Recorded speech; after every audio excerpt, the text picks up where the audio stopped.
श्रीखण्डम् चन्दनम् दिव्यम्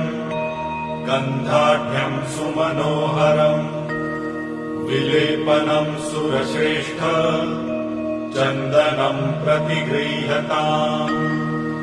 ॐ भूर्भुवस्वः साम्ब सदाशिवाय नमः गन्धम् समर्पयामि भस्मम् सर्वपापहरम् भस्म दिव्यज्योतिः समप्रभम् सर्वक्षेमकरम् पुण्यम् गृहाण परमेश्वर ॐ भूर्भुवस्वः साम्ब सदाशिवाय नमः भस्म समर्पयामि अक्षतम्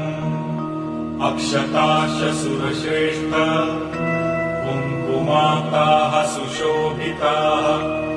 मया निवेदिता भक्त्या गृहाण परमेश्वर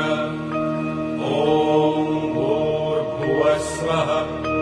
साम्ब सदाशिवाय नमः अक्षतान् समर्पयामि पुष्पमाला माल्यादीनि सुगन्धीनि मालत्यादीनि वै प्रभो